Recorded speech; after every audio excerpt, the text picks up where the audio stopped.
Hi everyone, my name is Callie and I'd like to welcome you back to the 9th week of Clarinets, Cats, and Coffee.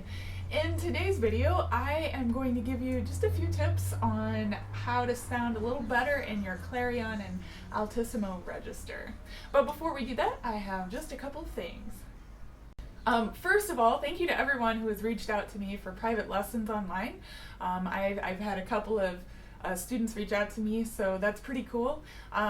You know, if you're on the internet and you're searching stuff and you have found my channel, it's pretty clear you want to get better at clarinet. So if you're interested, I am doing online lessons. So just go to my website and fill out the lesson inquiry form and I will just get back to you and we'll try to work out a schedule.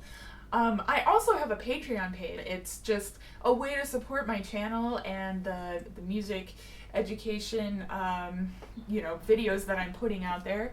So there's a tier for everyone. The lowest tier is like a tip jar. It's $3 a month, and you know, it's just like a, hey Callie, I like what you're doing, please keep bringing us awesome content.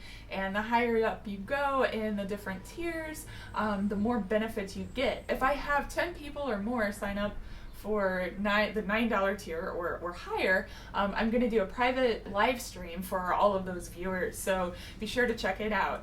But at the end of the day, just watching my videos, sharing my videos, commenting on these videos really means a lot. It really keeps the momentum going. So regardless of, you know, if you look for extra services from me or not, I am just really appreciative that you guys are interested in the work that I am putting out there. So thank you.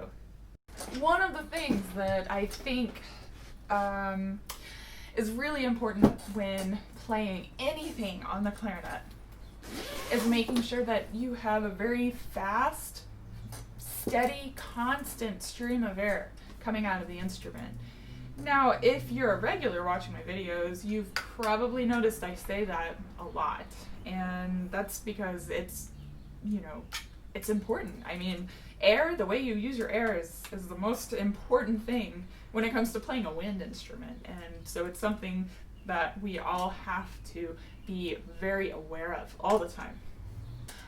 So one of the things that I have been coaching a lot of students on lately is just breathing with a very relaxed breath in, a relaxed but constant breath out, and also very light articulation. So I've done this before, but I wanna coach you guys through this again. So before you play, think about taking 2 seconds to breathe in, and don't just breathe in from nowhere, 1, 2. I want you to relax, just sigh, just out, and then breathe in. So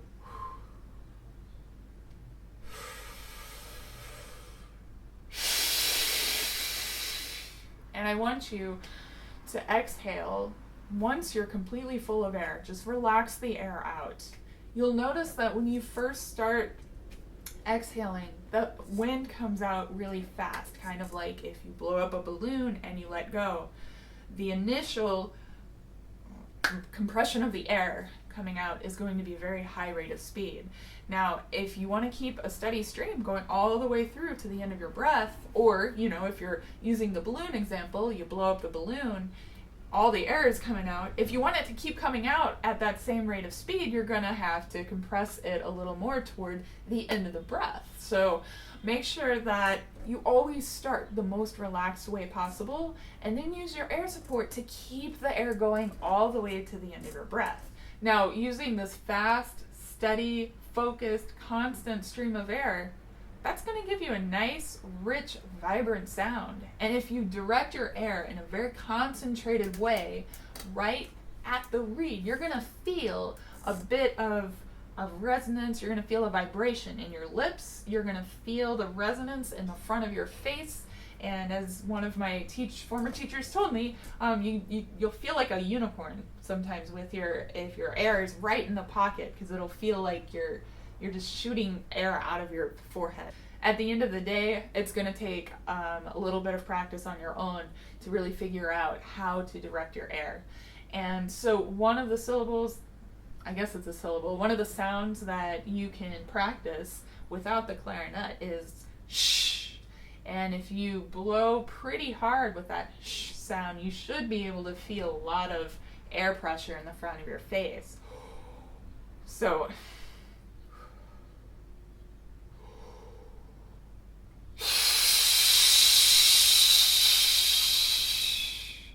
and if you do it right, you're actually going to have to like really use your core to keep the air coming out at a very steady rate. Now I have a video that outlines, fast air versus slow air, hot air versus cold air. So you can check that out.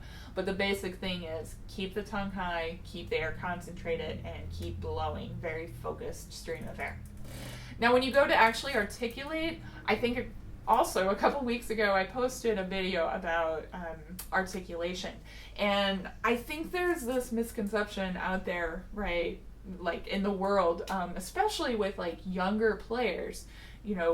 One thing that's easy to grasp onto is a very simple syllable like D or T, but if you if you stick to that your entire life, you'll end up pushing the air out. And what I mean by pushing, T, T, D, D. So if you find that your articulation is kind of heavy or thuddy, or it doesn't have much resonance behind it, it's simply because you are tonguing before your air is ready, right? So I want you guys to try to think about reversing that. Have your air ready to go, and right behind the reed, and then when you're ready to tongue, you just release the reed. So that's going to require you to actually start your articulation.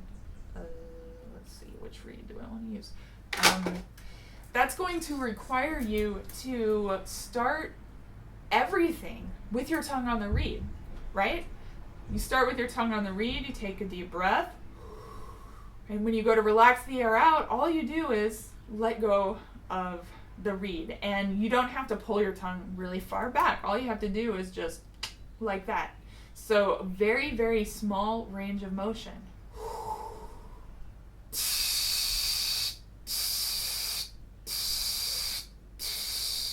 And if you just relax your air completely into the front of your mouth, all of your air pressure is right there, then articulation is not going to require any kind of force, any kind of attack, because all you're doing is letting go of the reed.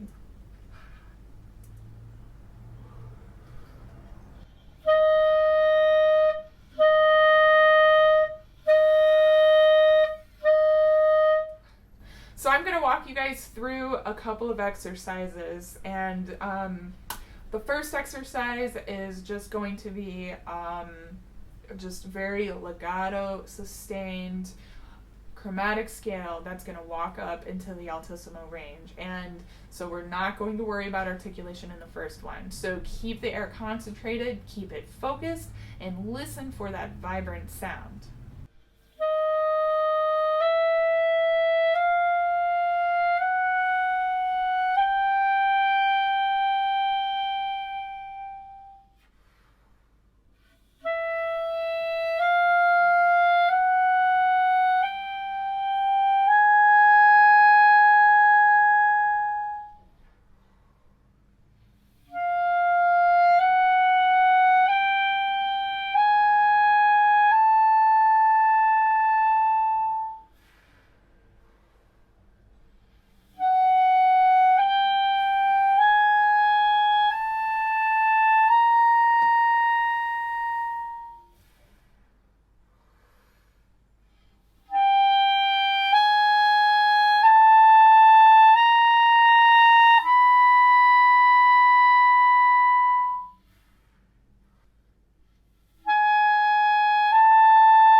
So once you're comfortable with that, you can add articulation in.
So that's a great little exercise that you can do to really keep the air focused.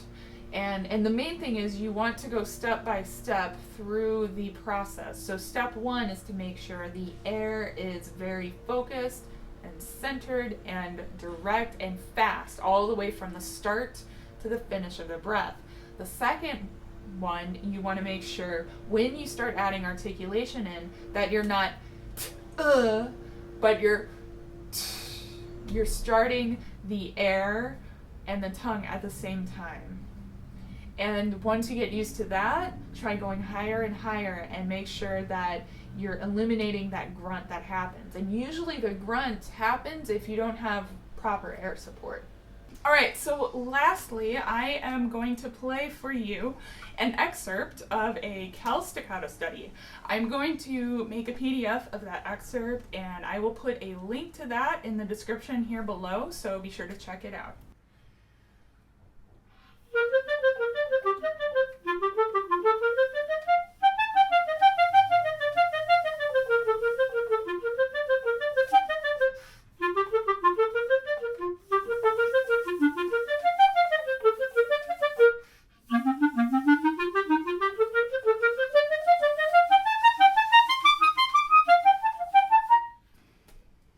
If you're finding that you're using a lot of air but the articulation still isn't light, imagine just using a taste bud from the very front part of your tongue touching the very tip part of the reed. The higher you go, the smaller the vibrations are. So you don't really need that much force, and you really don't need that much tongue to make contact with the reed in order for the vibration to be interrupted.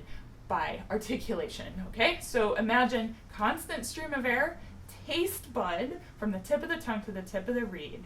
And one last time, very relaxed breath in.